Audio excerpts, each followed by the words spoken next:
Hey guys, what's up? It's Jess Aquino and welcome back to my channel. And ngayon guys, update lang. November 9, 2025. So ngayon ay kasagsagan ng bagyong Yuan. And around 6, namatay na yung kuryente. Wala pang ulan, hangin pa lang to. So ayun guys, ako ko naririnig nyo. Pero I think naririnig nyo na. Guys, kailangan natin i-save yung mga battery. Hindi natin alam kung kailan yung walang kuryente. So update ako later kung anong mangyayari. Kanina meron mga post sa TikTok na napakatahimik lang. And umaga pa lang marami na akong nakikita nung nag-landfall siya sa Catanduanes. Ang dami na talaga agad ng lubog. So hopefully and praying na maging maayos and maging safe yung lahat. Yung lahat yun. So I think i-upload ko tong vlog after na.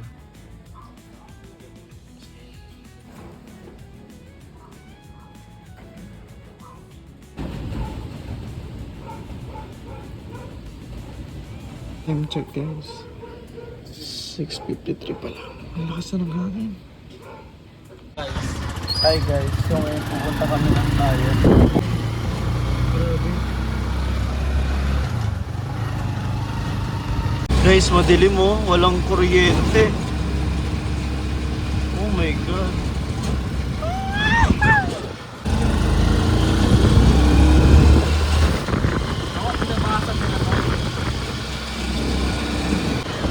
Guys, naka-ready na ang Mapandan. Merong mga safety measures silang naka-alert ang mga bombero, mga rescue team, MDRRM, ayun o, pati yung mga... Okay! And guys, so bibili kasi kami ng pagkain. Essential. Tuloy po kayo. Tuloy po. Yes, pamilya. Magkano yan? 16. Yan na lang. 5. Guys, wala nang mga tao ngayon dito.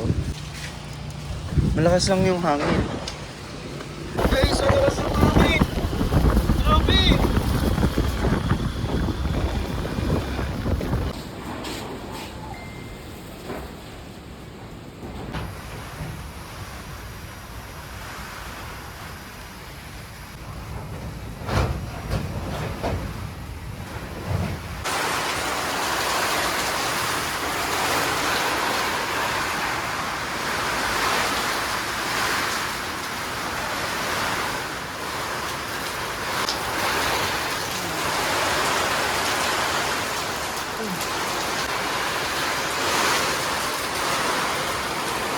Sabi oh.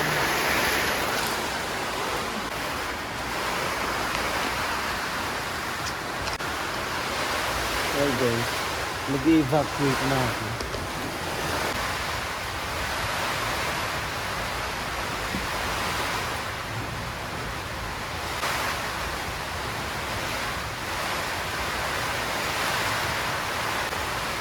Siyempre yung pera. Kahit walang laman yung wallet ko.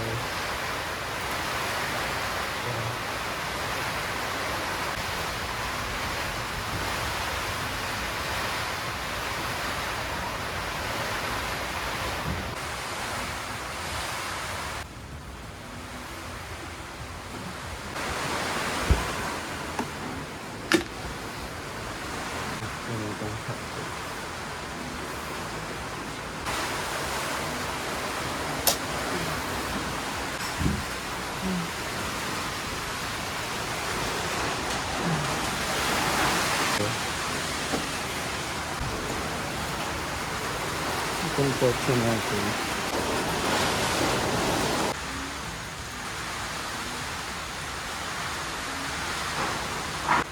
Evacuate lang.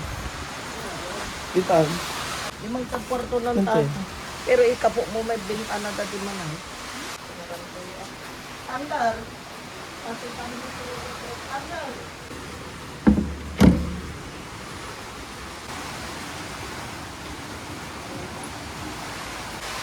Hi guys, so nandito na tayo sa kwarto. Kakatulog na tayo. Good morning guys, so time check. Anong oras na ngayon? 7:16 and malakas pa rin yung ulan pero wala na yung ganun kalakas na hangin guys. Dito na si Nia. So doon siya nakatulog sa kabila. Sinamahan niya sila Mark and CJ. Ayan, so far sa bahay namin, kahit ganito lang yung bahay natin sa kusina, wala naman naging damage dito. Ayan. Yun nga lang sa kwarto ko, same thing sa pinakita ko sa inyo kanina na meron pa rin siyang tubig, nag-overflow. Kasi dikit lang yun sa kabilang bahay and hindi siya natapalan talaga ng ano. So, kailangan pa ayusin yun. And kanina, lumabas ako, hindi ako naka-video. Ayan, walang ulan kanina eh. Around 6:05. Ayan, pumunta ako sila sa kabila. So, basically, syempre wala pa rin kuryente ngayon. And good thing pala, dito ko na-appreciate na yung walang kuryente. Kasi alam mo na safe yung mga tao in case na may mga nahulog, nabagsak, mga ganun. Kasi sa ibang lugar, guys, may mga hindi nila pinatay kaagad yung kuryente kagabi and nalubog sila sa baha. Merong mga nakukuryente.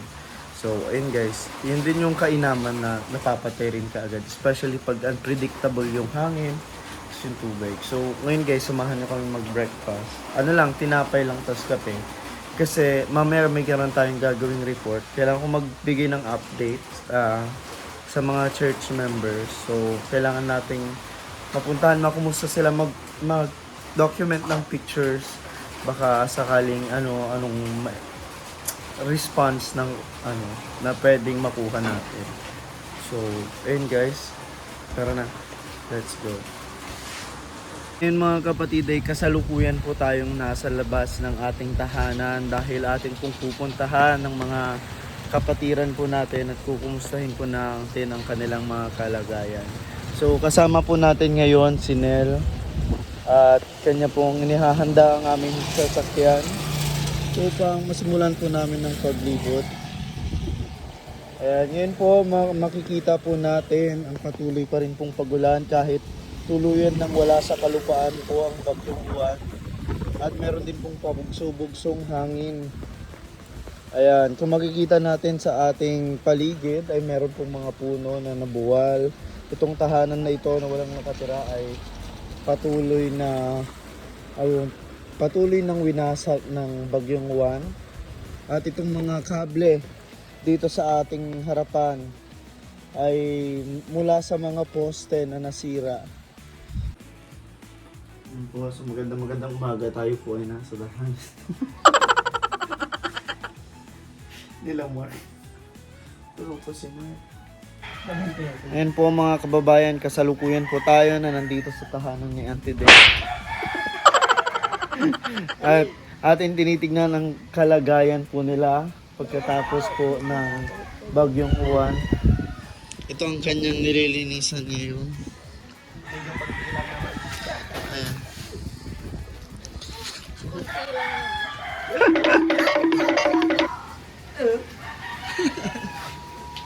Oh, ito ba alam namin?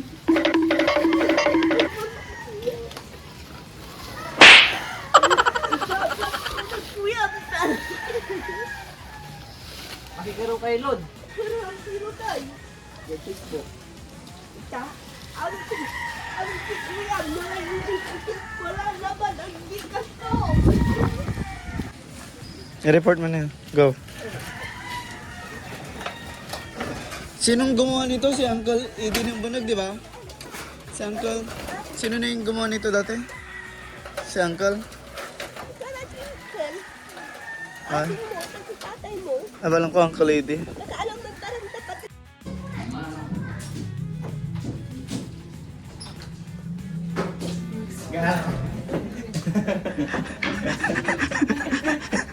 Guys, umaambo no.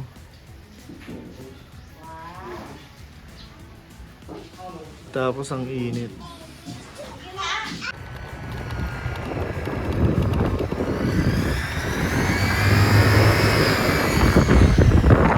Okay guys, ang dami na tumpong. Nabuwal.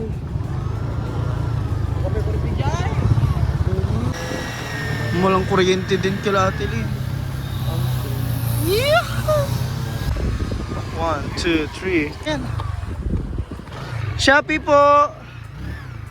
Shopee! Wala, tagay ate. Hi guys, so punta tayo sa taas with our cousins. Sinabi ko na, papagalitan ka daw.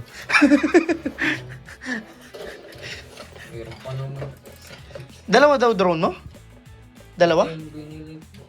Magkano yan eh? Hindi ko makontrol to. Oh, tignan nyo oh. Ay, umuusaran. Uy, hiramin ko! Balik ko bukas. Guys, oh, ang laki-laki ang bahay. Tinalian ng ate namin. Nung tunita ko,tud saya, akin to tinakir ni.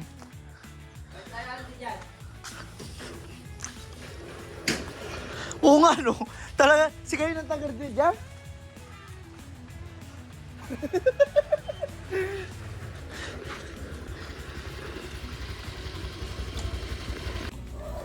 And ayun guys, nakauwi na tayo sa lahat ng mga ganap natin ngayong araw. So, nagtatapos yung araw natin. And thanks for watching this video. Kita-kits soon. Peace out.